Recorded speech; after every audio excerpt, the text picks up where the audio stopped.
Hello everyone, welcome to Easy Nursing Lectures. Hope you all are doing fine. So our today's topic is Coombs test. इसको detail में पढ़ेंगे कि क्या होता है, कितने टाइप का होता है, ठीक है. So before starting the video, do like the video and subscribe to our YouTube channel if you haven't.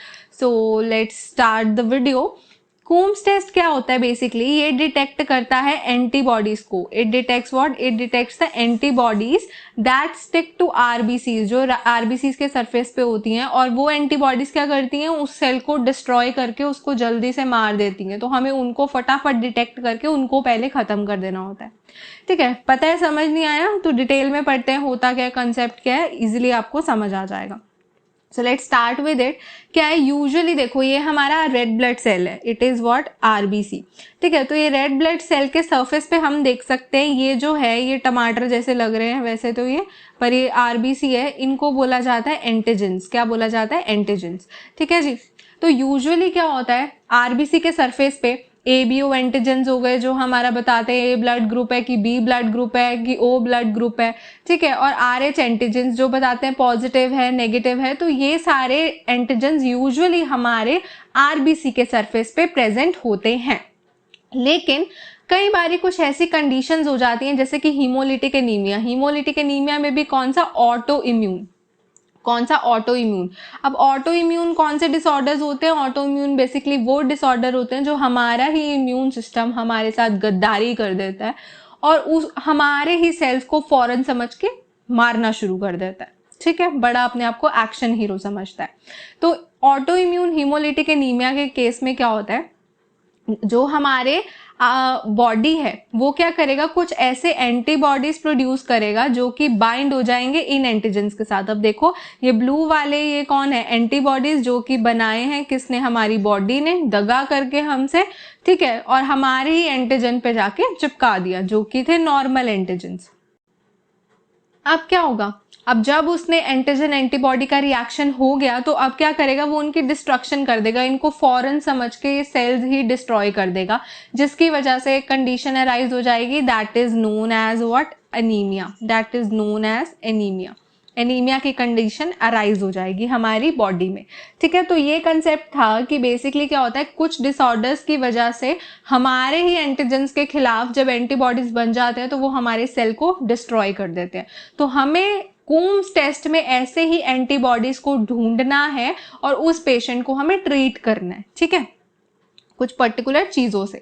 अब जैसे कि अब नाम से पता लग रहा है क्या है, कूम्स टेस्ट पढ़ रहे हैं, तो इस कूम्स टेस्ट में कुछ ना कुछ कूम्ब रिएजेंट भी जाएगा. ठीक है, कूम्स टेस्ट परफॉर्म करने के लिए. तो हम क्या करते हैं, बेसिकली जो ब्लड है किसका, पेशेंट का.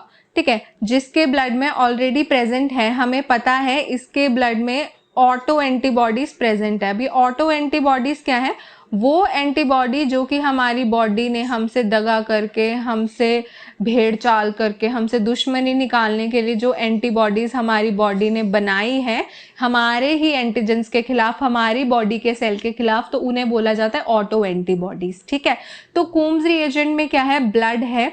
तो ब्लड हमने किसका लिया, हमने उस पेशेंट का लिया जिसमें हमें पता है कि ऑटो एंटीबॉडीज हैं. अब वो हम डालेंगे मासूम सी शीप के अंदर, या कोई भी आप एनिमल ले लो, मैंने यहाँ पे शीप ली है जैसे.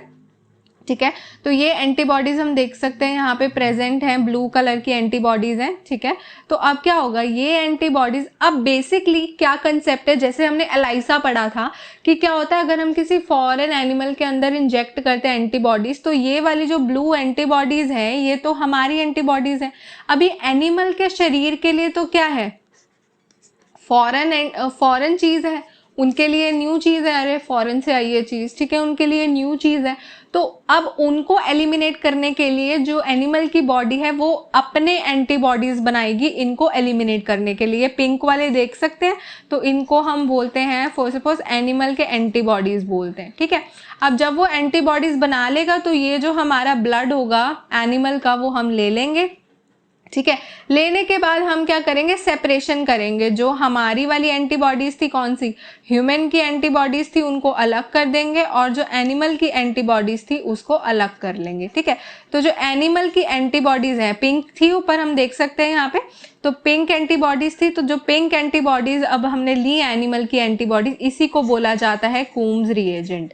यही हमारा किसका काम करता है, कूम्स रिएजेंट का। तो कूम्स रिएजेंट और कुछ नहीं, क्या है, जो हमने ऑटो एंटीबॉडीज हमारी बॉडी वाली एनिमल में डाली थी, एनिमल की बॉडी ने जो रिस्पॉन्ड करके उसके अगेंस्ट एंटीबॉडीज बनाई थी, वो एंटीबॉडीज हमने निकाली। हम तो हैं ही चोर, तो क्या बना दिया हमने, कूम्स रिएजेंट। ठीक है, तो ऐसे बन गया कूम्स रिएजेंट। अब जो हमारा कूम्स टेस्ट होता है ये दो तरह का होता है। एक होता है जी हमारा डायरेक्ट और दूसरा होता है हमारा इनडायरेक्ट।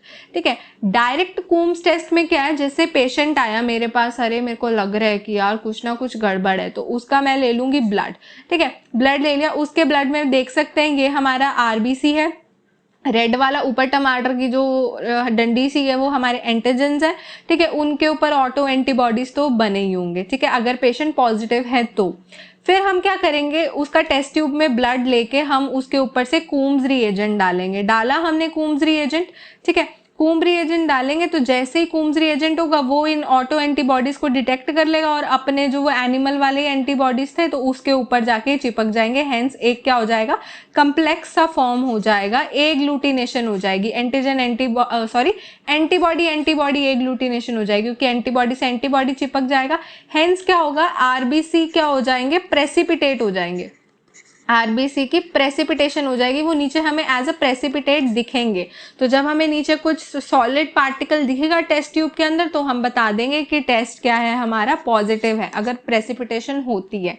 अगर ऑटो एंटीबॉडीज नहीं होंगे तो अगर हम कूम्स रिएजेंट डालेंगे तो कुछ कॉम्प्लेक्स नहीं बनेंगे। ठीक है, तो जिसकी वजह से क्या है, प्रेसिपिटेशन नहीं होगी, एग्लूटिनेशन नहीं होगी, तो हेंस हम कह सकते हैं कि टेस्ट नेगेटिव है, कि बंदा बिल्कुल ठीक है, तुम ऐसे ही डाउट कर रहे हो। ठीक है, तो ये तो था डायरेक्ट, कि हमने डायरेक्टली पेशेंट का क्या लिया, ब्लड लिया। ठीक है, और हमने उसमें कूम्स रिएजेंट डाला, तो अगर तो हमें प्रेसिपिटेशन दिखेगी तो भाई पॉजिटिव है, अगर नहीं दिखेगी तो नेगेटिव हो जाएगा। अब बात करते हैं हम इनडायरेक्ट कूम्स टेस्ट की। तो इनडायरेक्ट कूम्स टेस्ट हम कॉमनली यूज करते हैं किसके लिए, हम यूज करते हैं प्रीनेटल स्क्रीनिंग के लिए आरएच एंटीबॉडीज की। अब हमने एक कंसेप्ट पढ़ा होगा, ठीक है, कि मदर अगर आरएच हमारी नेगेटिव है और फीटस हमारा अगर आरएच पॉजिटिव है तो कलेश हो जाता है आपस में। ठीक है, एरिथ्रोब्लास्टोसिस फेटालिस होने के चांसेस हो जाते हैं। ठीक है, तो क्या होता है, हम पहले ही डिटेक्ट कर लेते हैं आरएच एंटीबॉडीज को। इतना हमें पता है कि फर्स्ट प्रेगनेंसी के केस में कोई भी रिस्क नहीं होता, क्योंकि जो फीटल के आरबीसीज है वो मैटरनल के साथ बहुत कम कंटैक्ट में आते हैं। लेकिन जब डिलीवरी के टाइम पे, थोड़ा बहुत कॉर्ड क्लैंपिंग के टाइम पे अगर ब्लड इधर उधर हो जाए तो मदर की बॉडी में एंटीबॉडीज बन जाते हैं, और फिर सब सीक्वेंट प्रेगनेंसी में अगर फिर से फीटस आरएच पॉजिटिव निकल आता है तो वो क्या करेगा, रिस्क फैक्टर वो क्रॉस कर जाएगा प्लेसेंटा, और हेंस वो एंटीबॉडीज फीटस के आरबीसीज को जाके डिस्ट्रॉय करेंगे। ठीक है, तो यही होता है एरिथ्रोब्लास्टोसिस फेटालिस में। तो इससे बचने के लिए हम प्रीनेटल ही पहले ही स्क्रीनिंग कर लेते हैं आरएच एंटीबॉडीज की, और कंसेप्ट कौन सा लगाते हैं, इनडायरेक्ट कूम्स टेस्ट। डायरेक्ट हम जनरल करते हैं, अगर कभी भी प्रेगनेंसी में कर रहे हैं तो हमेशा इनडायरेक्ट कूम्स टेस्ट ही करते हैं। अब इसमें क्या करते हैं, हम जो प्रेग्नेंट वुमेन है उसका ब्लड ले लेंगे। ठीक है, उसका ब्लड लेने के बाद हम क्या करेंगे, जनरली वॉशिंग करेंगे, उसकी क्या करेंगे, वॉशिंग करेंगे, और उसमें से हम सीरम निकाल लेंगे। क्या निकाल लेंगे, सीरम। अब जो सीरम हम लेंगे उसमें हम आरएच पॉजिटिव ब्लड डालेंगे या हम सिर्फ आरएच पॉजिटिव आरबीसीज डालेंगे। ठीक है, किसी के भी बाहर से हम लाके डाल देंगे। फिर उसके बाद हम कूम्स रिएजेंट डालेंगे। जैसे हम कूम्स रिएजेंट डालेंगे, अगर तो एग्लूटिनेशन हो गई तो हम कह सकते हैं कि टेस्ट क्या है, पॉजिटिव। अगर एग्लूटिनेशन हमारी प्रेसिपिटेशन जो थी वो नहीं हुई तो मतलब टेस्ट क्या है, नेगेटिव है, कि खतरा नहीं है फीटस का, फीटस को हार्म होने का कोई भी खतरा नहीं है। So this is all about Coombs test. बहुत इजी है, इतना कुछ डिफिकल्ट नहीं है। कूम्स रिएजेंट का है मेन कि कैसे बनता है और कैसे कैसे हमारा वो एग्लूटिनेशन होता है। सिंपल सी बात है, कूम्स टेस्ट में अगर आप कूम्स रिएजेंट डालोगे, अगर प्रेसिपिटेशन हो जाएगी तो टेस्ट पॉजिटिव है, अगर नहीं होगी तो नेगेटिव है। ओके, सो होप आपको अच्छे से समझ आ गया हो। अगर आपको कोई भी डाउट है तो आप कमेंट करके पूछ सकते हैं, and do like the video and share it with your friends. Thank you.